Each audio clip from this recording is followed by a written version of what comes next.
Hello, I'm Michael. I'm Justin. We're Bear on the keyboard, and this is a Bar bar rant. Hey, what's up, buddy? Not a whole lot. How you doing? Doing okay. Why are you wearing shades today?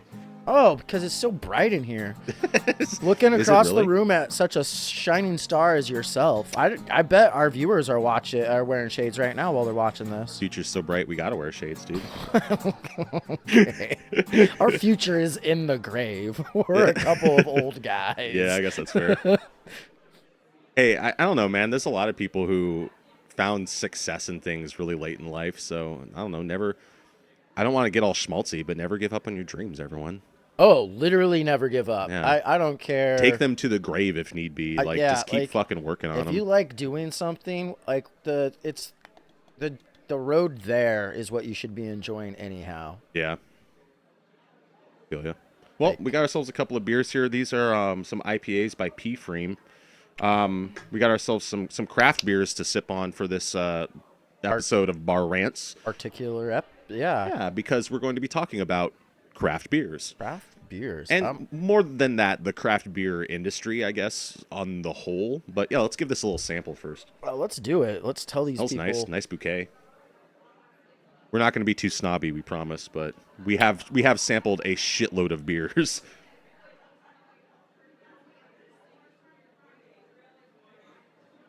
P-Free makes a good beer. Oh yes, that's very good. Okay, yeah, no, not too snobby. They do. I really like P Freem a lot. It's one of my favorite breweries. You actually told me how to pronounce that. I always thought it was Freem. I always thought it was Freem too. This is not a sponsor or anything, but look at the name of that there Yeah. and tell me how to pronounce. Oh, there's a better view of there. Where's the Yeah, much it's larger? It's much larger and just says it right on the back there. Yeah, Yeah. So like, I always thought it was Freem, and then like a silent P. Yeah, I'd had the opportunity to visit their brewery and eatery up there in Hood River, and their brew pub. Their brew pub, Yeah. and the server was like, the host as we walked in was like, "Welcome to P Freem," and then the server also was when they came over, they were like, "So it's your first time into P Freem," and I was like, "I always thought it was Freem." You're like, that's the And- second time y'all have said that, and I'm Yeah. getting a little confused right Yeah, now, I and was- angry when I get confused. I don't like being confused and angry, and confusion makes me anger, and anger makes me confused. Confusion makes me anger. That's a good quote right there. Sell T-shirts that say that. Confusion makes me anger. You're all grumpy. Then I was like, I always thought it was Freem, and he said a lot of people do, which is why we make sure to say it as much as we can around here, so we can get it out there that it is that the people that started it, it's P Freem. So is that like the first initial and then the last name of like the founder or something? Didn't ask much more questions. Didn't have after follow-up that. questions to that. Okay. Yeah, I was actually traveling with my folks, and so I was already a little tipsy. That may sound like Oh, I get it. Have to drink to be around my folks, or it I makes do. it sound like my folks and I just drink when we're together, and both things. I don't actually have to drink to be around my folks, but we do enjoy to drink. So Yeah, I do. yeah. Personally, I feel like my family, they're not hard to get around, like to get along with when you're around them, but they are annoying at times. And so, like, my mom's a great lady. She's a nice lady, but she is fucking really annoying. She's just like, she often doesn't listen to the conversation you're having with her, and will just kind of like go off in her own direction with it. And you're like, okay, whatever the fuck I said, I guess doesn't matter. And so that's already triggering for That's me. fun. Yeah. Yeah, sure. Yeah. And then in addition to that, Yeah, I just really do like this. other fucker. That sort of thing. I knew it was yeah. coming. Yeah. But yeah, that sort of shit. Exactly. Yeah. But then in addition to that too, mom's just like, she just is, old ladies are neurotic. When you get to be a lady in your 70s, this isn't me being sexist. This is just what I've experienced in my life. Ladies in their like 70s, they're neurotic. Yeah, They're just men- like everything men in has those- to be just so and the way they want it and in the place that they want it to be, and everything has to be exactly particular. And like this Yeah. is like I mean, this is a common thing. People are saying like boomers are the worst at restaurants. This is why, because they're so neurotic. I mean, men in their 70s are curmudgeony, Yeah, so yeah. like that, like their patience is all gone. Yeah, that's. I mean, my pops is pushing 70s in his late 60s now, and that's And how he is. and I mean, they also, they things need to be like particular and where they're at and all of this, but also they're like, no, no, no. If I tell you to do something, just fucking do it and do it right. Like I shouldn't have to explain it to you. Hold the fucking flashlight straight. Exactly. Yeah, it's that, but worse because But everything. yeah. Yeah. Like, get me a beer, and you're like, what beer? They're like, no, don't ask. Fucking just do what I said. You know what I want. I did not ask for follow-up questions.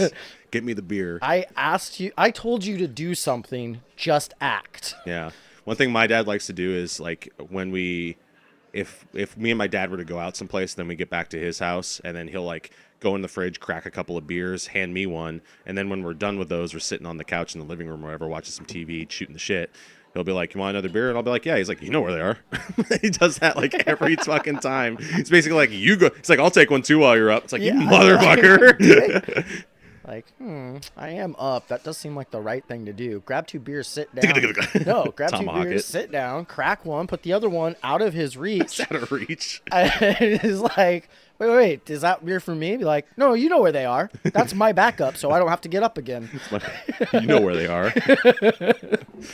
I think my dad and I would just get into a fist fight. I was gonna say, if I was to do some he'd shit start- like he'd, that. like, he'd He come would at just you. start hitting me, and I would just start hitting him back. Oh shit. Yeah, but I was with my folks, so I didn't ask more about P Freeman. I don't want to go into them too much Sure. for this. Yeah. I'd much rather just talk like great company overall. They make good product, which is really nice. Don't drink a lot of IPAs anymore because most of them are, even if they're not a hazy IPA, they are way too hot burny. Yeah, and very acidic. Like they're just like trying to fucking palate wreckers. There's the palate jack. Like that is the name of one because they're like, yeah, It will jack up your palate. Yeah. they're like, we know what we are and we're owning that. And I'm like, yeah, I don't need to drink that. Thank you. I'm good. But also, if you don't know how to start in craft beer, obviously it's buy an IPA because that's what your options are. Mm-hmm. Just So let's walk through a little bit of our craft beer journeys, I guess, because Sure. we're a couple of Oregonians. We have, is it the most now or is it the second most beer companies per capita? per capita, it was the most. Was the most. I don't know if it still is. Didn't do any research to start this out. We're in the top 3. We never But- do research for shit, dude. Exactly. We're in the top 3 states, basically, as easily as far as But I think Colorado. craft beer I think companies. Colorado might be the most. Yeah, Colorado does have a lot. Anyhow, I know it was kind of always us and them for a while there, Yeah. so that kind of makes sense. But so anyway, though, we're a couple of Oregon boys, and so therefore we've been around and experienced a lot of craft beers. And I mean, my journey kind of started with the Widmer brothers way back in the day because they were this local company out of Portland that was just putting out good drinkable beer. They had their Drop Top, which was kind of their flagship for a long time, which was that amber ale that they did. And then they have their Hefeweizen, which them and Pyramid, we've talked about this on like a podcast way back in the day. That doesn't exist anymore, so we may as well go over it again. Them and Pyramid Brewing, which is based out of Northern California, if I remember correctly. yeah, I think that's right. Tentative yes on that. So anyway, though, those two companies basically came out with the American style Hefeweizen First around the same time. It is around the same time. They both claim it. They're both okay with them both claiming it too. Yeah. Like they've never gone to battle. They're both okay with them claiming it, and they both claim it. And I don't think either one of them wants to set it straight, which is, I think, kudos. Kind of keep the mystique a little bit, but also Yeah. just kind of this open hand policy to a competitor, which is nice. Yeah, exactly. I mean, Little side real quick. The best way for a business to thrive is to have competition. Keep the competition friendly.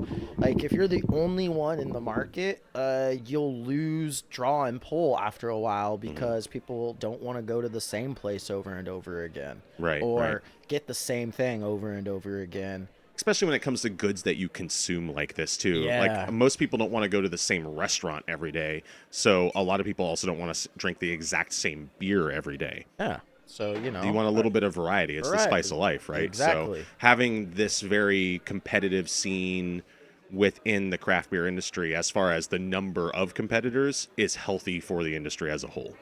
But anyway, so I started out drinking the Widmer Brothers stuff. They had some good products. They had a very nice West Coast style IPA as well. Yep. That were kind of their three flagship products. I remember I'd get the Widmer 4-pack a lot, where it was 3 of one beer, 3 of another, 3 of a third, 3 of a fourth, and like a 12-pack. And so it's just 4 different varieties in one 12-pack. Yeah. And it was like the IPA, the Hefeweizen, the Drop Top, and something else. I can't remember. Seasonal rotation, probably. They got bought out, or I know you're probably going to say it at some point today anyway, like you like to call it, buying in. I mean, they did get bought out, but yeah, that's not them selling out. They're buying in. Oh to- yeah, not yeah, Yeah. yeah, not selling out, buying in. Like That's what when you like to people say, like when you say bought out, people immediately think, oh, so they sold out. Well, no, they bought into their success. Like, Yeah. there's nothing wrong with this. Because say what you want about the craft beer industry as far as the quality of the products that they make, but or as far as like macro brewing industry, as far as the quality of the products, maybe they don't have the best products. Tend to agree with that. I still drink a lot of cheap domestic beer.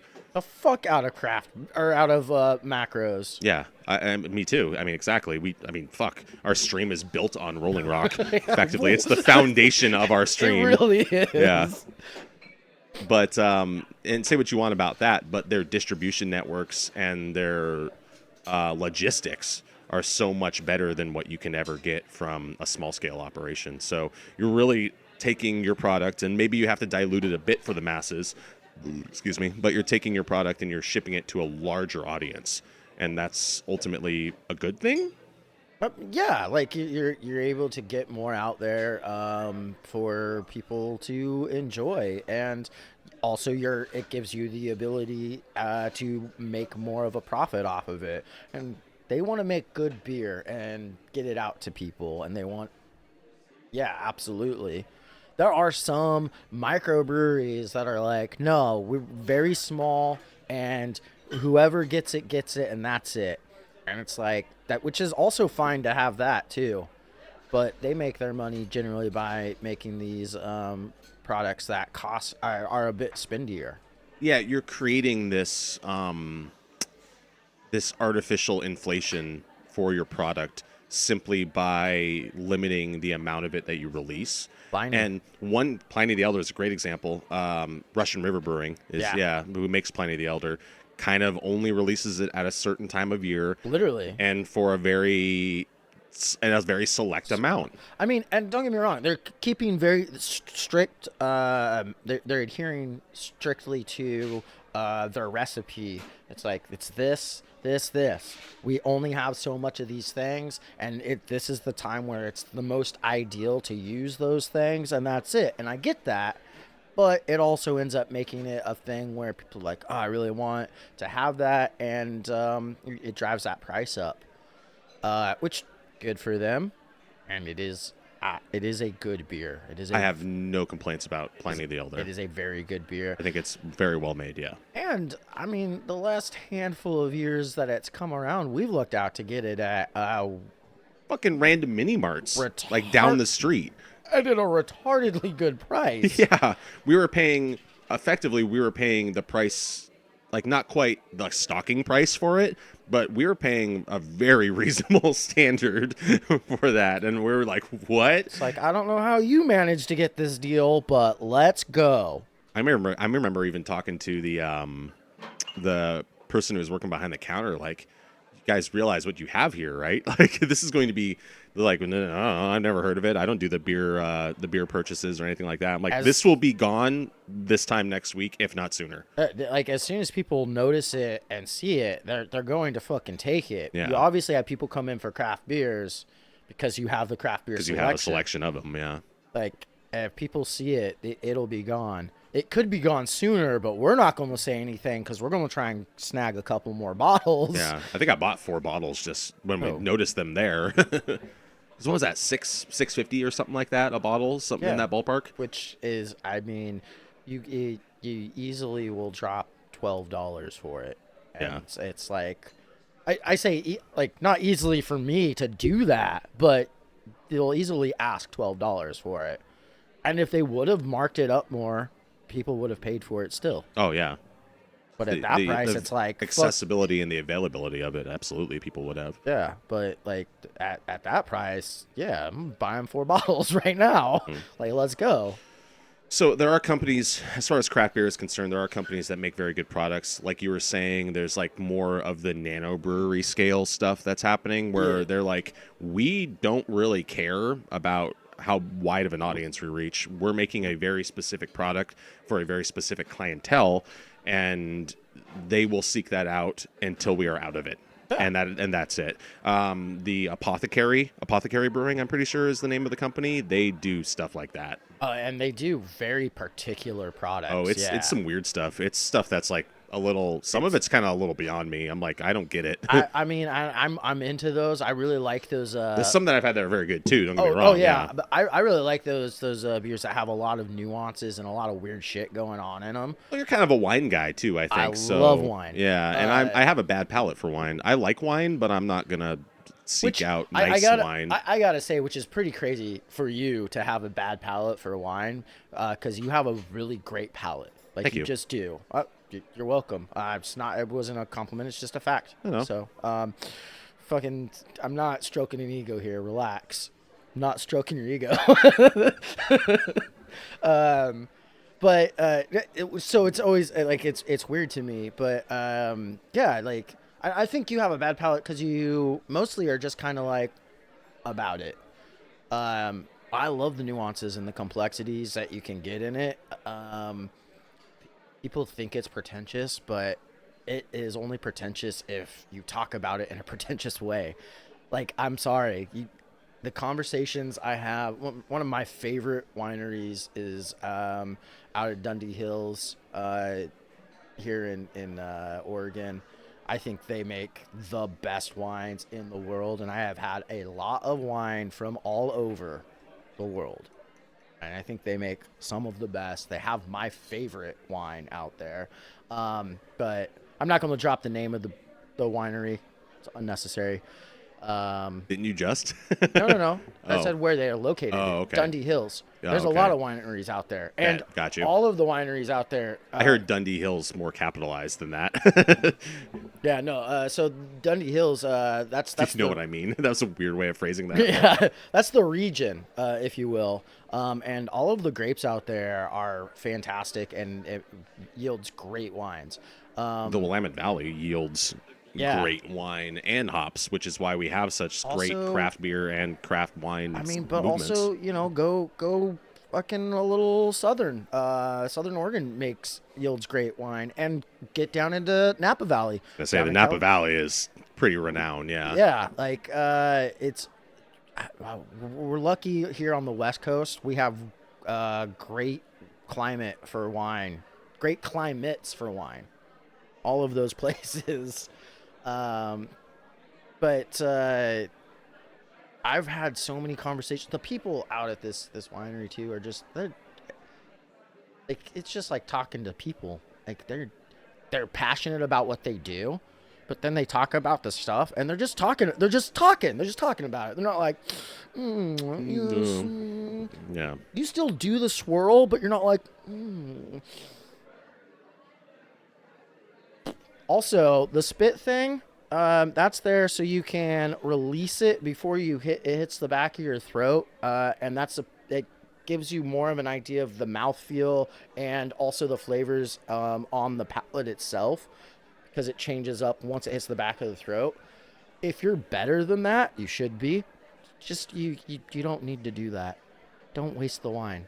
And I don't mean that like I'm an alcoholic. I'm saying you don't have to spit a little out. It's meant to be drank. Yeah. I Yes. mean, one of my favorite quotes, weird weird correlation here, but one of my favorite quest lines in Skyrim actually has Perfect. it's you'll know exactly what I'm talking about here, is where you go and sabotage this meadery.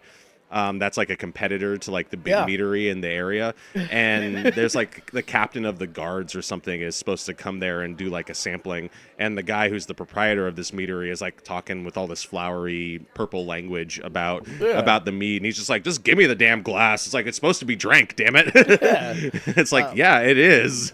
I mean, that's the other thing. Is like if you like to talk about those nuances and whatnot, people are down to do that. You just don't have to do it pretentiously. If you don't like to talk about it and you just drink it, and you're like, I don't know, I like this. It's really good, and I enjoy it. They're like, fuck yeah, right? Yeah.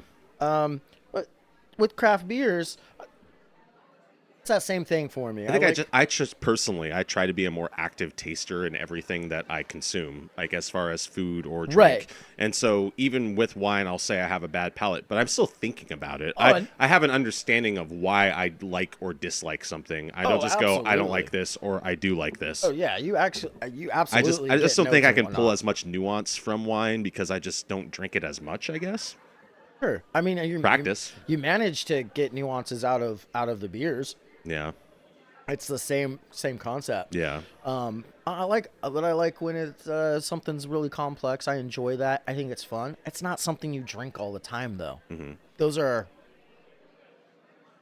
specialty beers for I don't want to say for a special occasion, but for for a time. You don't do one and then unless we're doing reviews, but even still, like You wouldn't crack one open, a bottle of something from like the apothecary, for example. You wouldn't crack a bottle of that open around your buddies who all like to drink Busch Light and stuff. no. You want that's the other thing. As far as I'm concerned, that's sharing beer. It is absolutely a sharing beer, but like I'm just saying that you wouldn't crack it open in front of a bunch of people who are just like, that's not my jam. Yeah, exactly. And I'm like, again, I drink a lot of macro stuff. I Same. drink a lot of cheap beer, so this is not me talking shit on anybody who's out there who drinks. I want to Busch go Light. grab some Miller Lights right now because we got I'm them. running low. But We're almost out of this pea free IPA. drink that way too fast. I gotta say, don't drink a lot of IPAs. They make solid product. It's such a good IPA. It's a really good It IPA. reminds me of like why I was like, ooh, IPA. I want to try. Why that. we started liking IPAs in the first place, before the craft industry kind of caught this trend, which pisses both of us off yes. tremendously.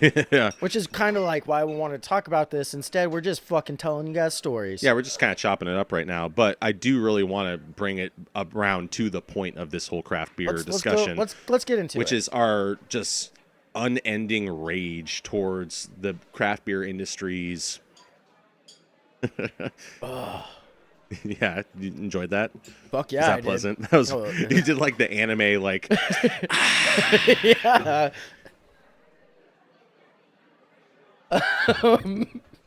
Trust me, I'm a cute anime girl. I was gonna say almost an ooh after that. I thought about it, but I'm like, no. Maybe not. Something though that we fucking hate about the craft beer industry is this trend lately. At least the last 5-10 years. I'll say 10 years. Yeah, I would say about 10 years at this point too. Around 2014, I would. Uh, No, about 5 years. no, I mean it's more than that. I'll say it's like 6 years, six pushing 7 years. I mean, because the real push for the popularity on what we're about to talk about, though.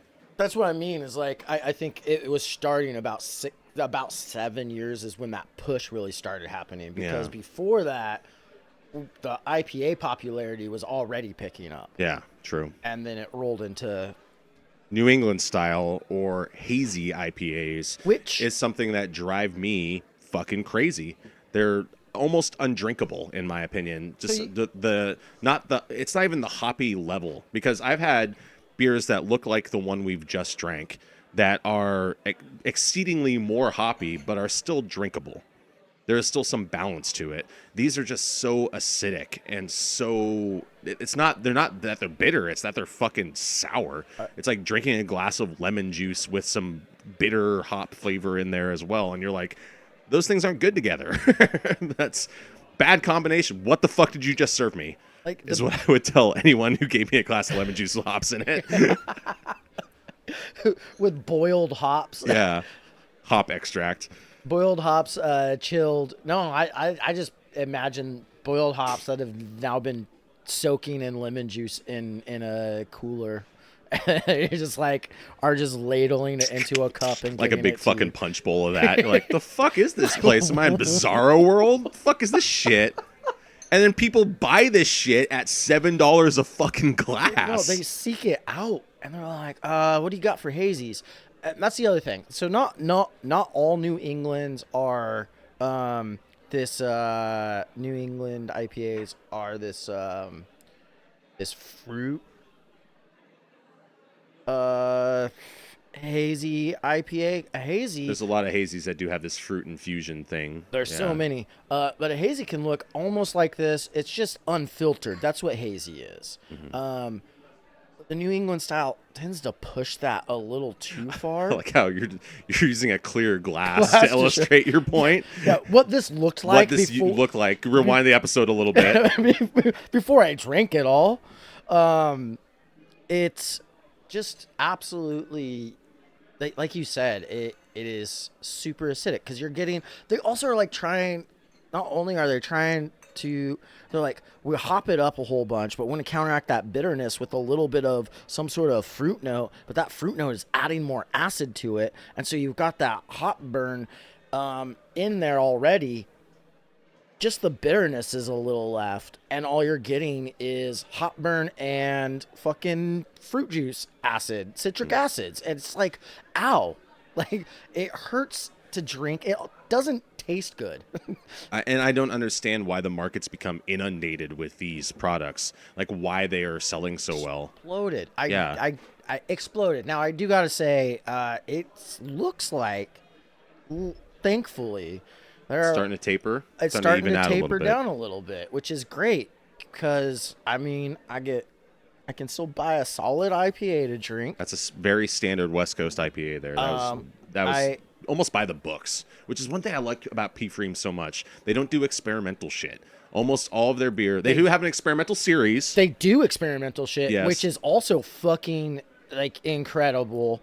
But all their flagship stuff that you can get is like, this is P. Freem's Pale Ale. This is their IPA. Yes. This is their Pilsner. This is Yep. their et cetera, et cetera. Yeah. And it is just like this is what this style of a thing is, and you drink it and you go, yeah. and you go, this is that. It's almost that like embodiment of like drinking. You're like, yes, this is the thing. What is that called?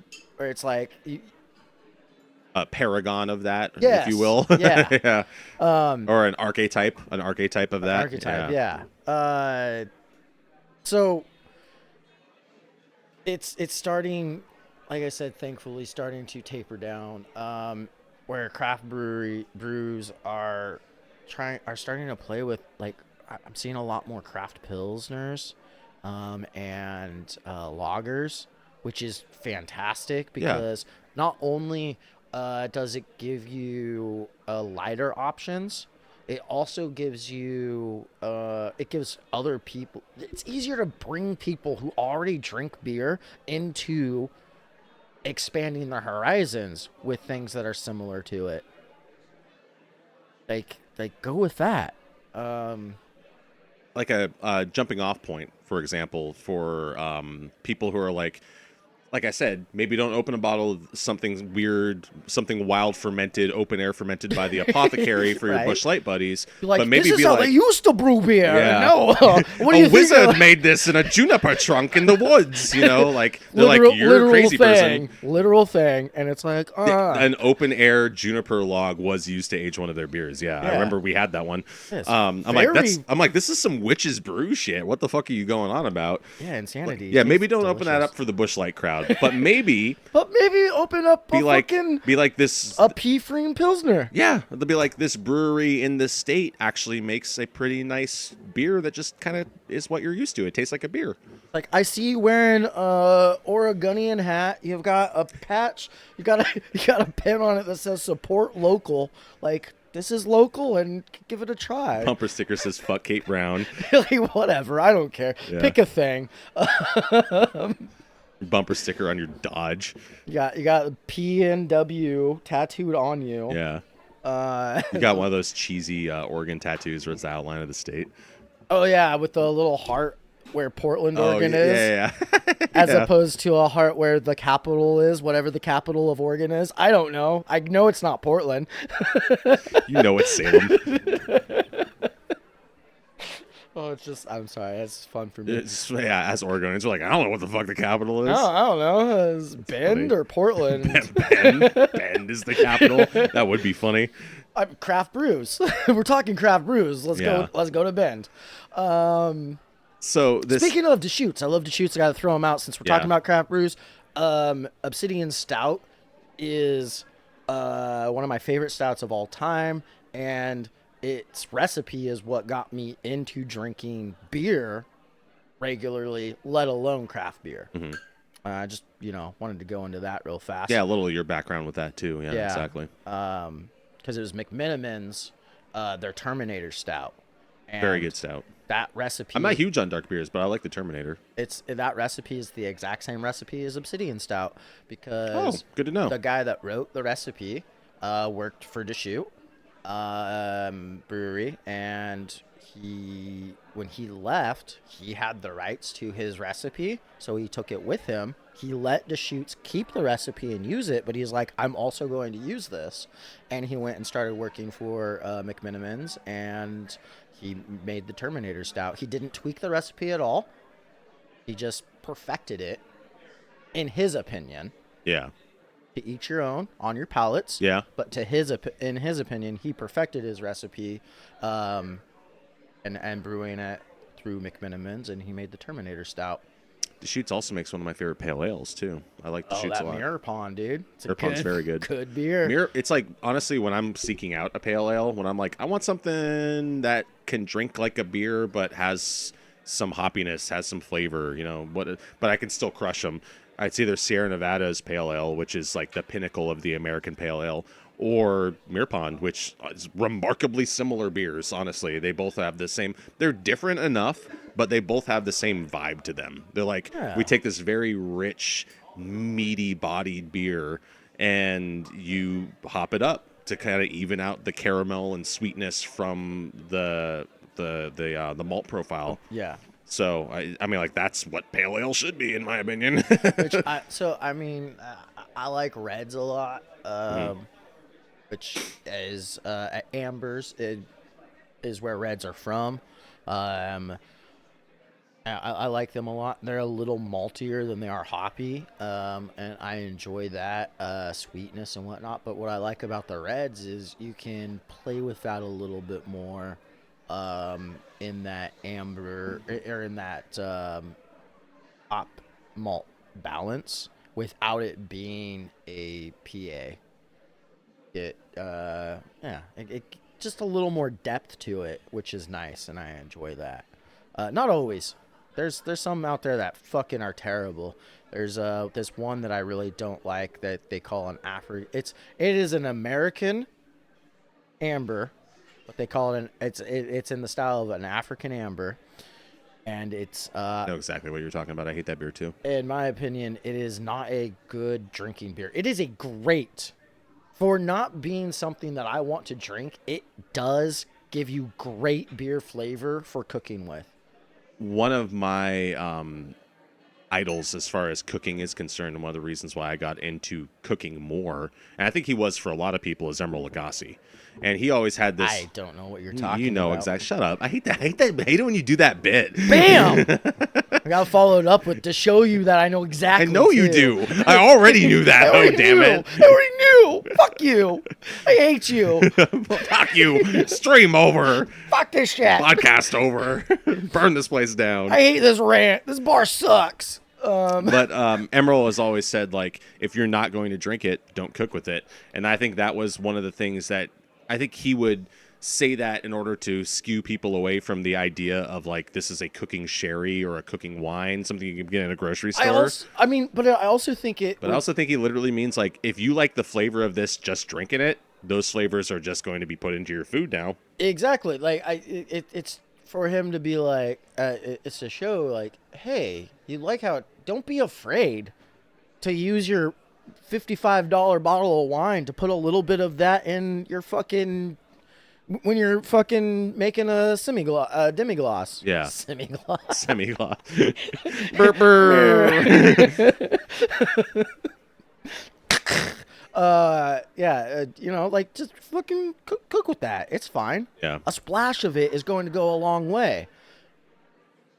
Enjoy those flavors everywhere. Yeah. But there are exceptions to every rule, and that African there amber are. is. I agree with that. It really like I I mean agree with that sentiment. It does have some cool notes that it pulls out when you cook with it, but boy howdy is it not a pleasant beer to drink in my opinion. I don't think it's a good I don't think it's a very good beer. I think it's meh. I don't like it. I wouldn't if somebody was just like, I bought you one of these. I would You're sitting drink at the it. bar and they're like, I got you one of these because I like to drink this. Then I would be like, that's fine. I will politely drink this because I'm like, it's not so gross. I'm gonna retch at it. No, You know no, what I mean? I don't it's, like It's it. just so mid. It's beer. yeah. So it's whatever. fucking beer. So of course we're gonna drink it. But I will, if someone gave me an option of this or I don't know, say a Bush, I'll drink Probably the take Bush. the domestic over that too. I'll take it. Yeah. But that's again, it cooks well though, It and weirdly so does. Yeah. kudos to that. It's a cooking beer. I guess so. They have cooking sherries, cooking wines. It's a This is a cooking- cooking beer. Yeah. But it is very popular. A lot of people do like it, and I'm not saying their palates are wrong. Like what you like, dislike what you dislike. There's nothing wrong with all these people loving these hazies. What's wrong with it is the demand that they put out there to drive the market for so long Yeah. that breweries literally are just slightly changing their recipe over and over and over again to put out product that is slightly different but essentially the exact same bullshit. And I'm like, you're a craft brewer, give me at least a little variety. Yeah.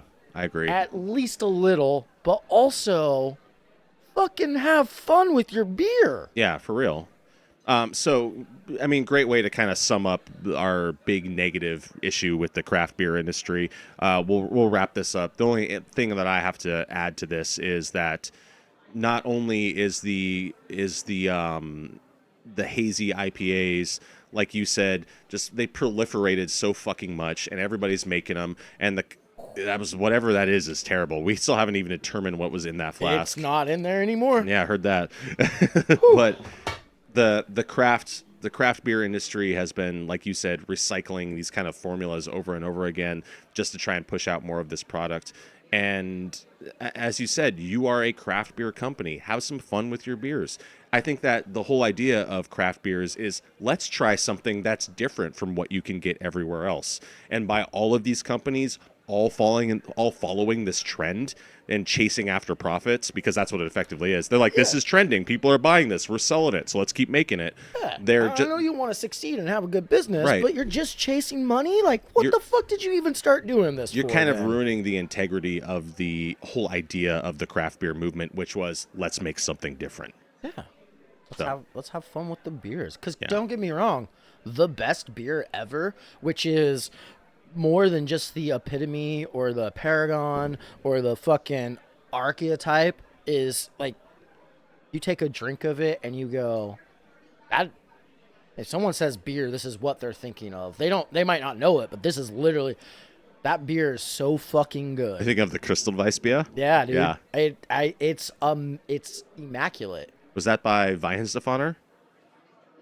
I think so. I think it was Weihenstephaner's Crystal Weissbier that we both kind of agreed was like, this is this is beer. The When pinnacle. you think about beer, this is the flavor that enters your mouth through your thoughts. Again, if people don't know it, but that's what they're thinking of Yeah. when they hear beer and their brain goes, "Oh, I know what beer is. I've heard of this or I've had this before." That's what. Oh, it's so good. It's amazing, and this recipe is like from the 1300s. Yeah, dude, for real. Like, Honestly, we could do a whole podcast just about Euro beers too, will. because like this was kind of like more local craft beer scene, and what we've seen kind of happening with the industry. But yeah, I would actually like to revisit we beer because we're fucking beer on the keyboard after all. Right. And yeah, we'll talk about the Euro scene and stuff we absolutely like there. will. I just wanted to say there's that, but the idea of the craft is to play around, do something different, give us something different, and which is great. We're getting that, or are we?